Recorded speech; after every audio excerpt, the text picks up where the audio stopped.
Listen to what most Americans have to say about Lyndon Johnson and what he stands for. President Johnson, in my opinion, is one of the greatest Americans that we have ever had in the White House. And it would seem to us that he's a very eminently religious man, a great American, and a friend of all the people. The Democratic Party, in representing all the people, has stood for progressive legislation such as Social Security, unemployment insurance, rural electrification to the farms, and I think they're concerned with the unemployed. Who was sitting in there when we got Social Security? I remember right where I was laying in the cotton picking barber shop getting a haircut. And this barber and another guy was talking about that Social Security business right in Detroit, Michigan.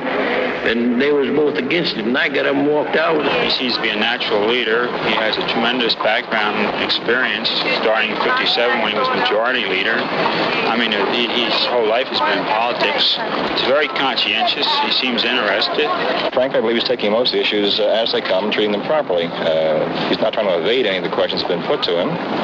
I think he's following pretty much the same trend as President Kennedy. I think that he is sincere in his efforts to eliminate poverty, and that he'll do all within his power to pass legislation to that end. I think that he's giving Americans the image of a president constantly in motion and accomplishing things that are worthwhile for the United States. I think he's a down-to-earth, regular, ordinary kind of a man. And I think that he has a good working relationship with the Senate.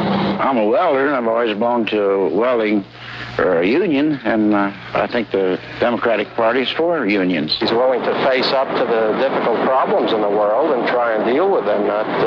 He doesn't have any easy, fake solutions to things like Goldwater had. Republicans just seem to be there giving lip service to a lot of things, and the Democrats, I think, are really a little bit more interested in the problems. Because if the Republicans got in, it would be a disaster. I've worked back for years under the other administration for 10 cents an hour, and I ain't going to work that way no more. Personally, he's a good man. Best trained man we ever had. We have a booming prosperity, and the economy's on the move. The things that have been done by the Democratic Party is for the common man. President Johnson's a wonderful fella. Well, I think he's a nice guy. I think he's the man to do the job. He's got guts. Most Americans want medical care for older citizens, and so do I. Most Americans want fair and stable prices and decent income for our farmers, and so do I. Most Americans want a decent home in a decent neighborhood for all, and so do I. Most Americans want an education for every child to the limit of his ability, and so do I. Most Americans want a job for every man who wants to work, and so do I. Most Americans want victory in our war against poverty, and so do I. Most Americans want continually expanding and growing prosperity, and so do I. These are your goals. These are our goals. These are the goals and will be the achievements of the Democratic Party. Vote for President Johnson on November 3rd. The stakes are too high for you to stay home.